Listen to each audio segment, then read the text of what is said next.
Hello दोस्तों, नमस्ते, प्रणाम। मेरी यूट्यूब चैनल पर आप सभी का स्वागत है। उम्मीद करते हैं कि आप लोग बहुत ही अच्छे होंगे। तो दोस्तों, ये सुंदर सा ज्योतिया माता का गीत आप जरूर सुनिएगा। और हर लेडीज से जितने भी अपने बेटे की लंबी आयु के लिए व्रत रखते हैं उनको, और जिनको नहीं है, ज्योतिया माई अपनी कृपा जरूर एक दिन बनाएंगी।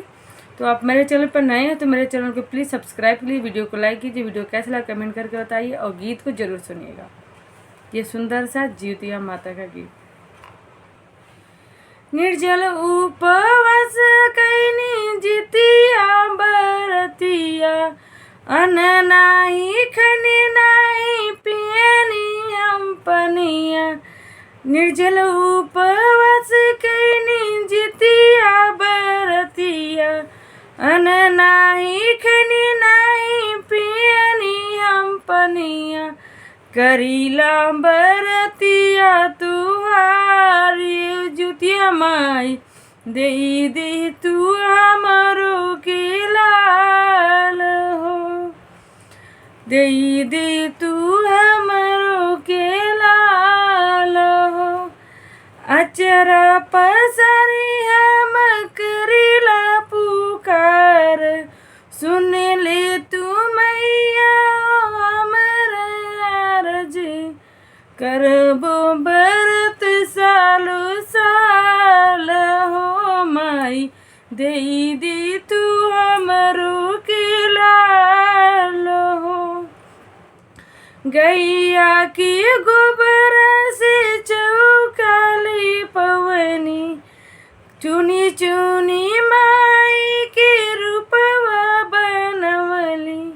गैया के गोबर से चौकाली पवनी, चुनी चुनी माई के रूपवा बनवनी।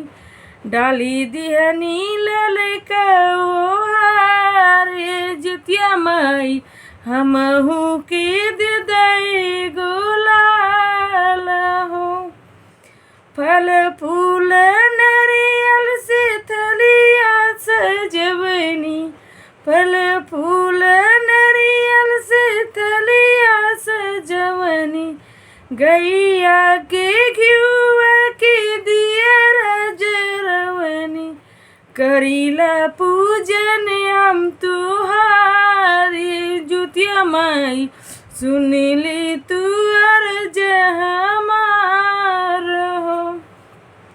निर्जल उपवास कैनी तिजे, निर्जल उपवास कैनी जितिया के बरतिया, अन्न नाही खनी नाही पियनी हम पनिया।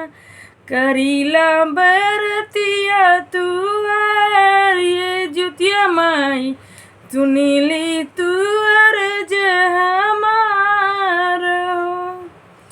भूल चूक माफ करिया हमरो गलतिया, भूल चूक माफ करिया हमरो गलतिया। अमर रहे पुत हमारे ज्योतिया माई, चमकते रहे घर दुआर हो, चमकते रहे घर दुआर। ज्योतिया माई, दे दे तू हमरो के लाल हो।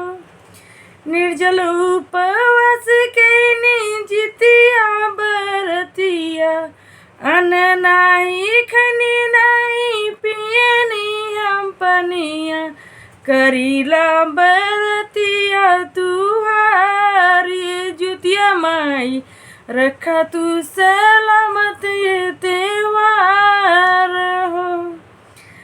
ऐसे ही गावत रही तू आज गनवा, सब कर सलामत रहे गोदी के ललनवा। करीला अर्जिया तुहार ये ज्योतिया माई, सुन ले तू अर्ज हमार हो। तो दोस्तों, ये सुंदर सा ज्योतिया माई का गीत जरूर सुनिएगा और कैसा लगा कमेंट कर बताइएगा और वीडियो को जरूर देखिएगा।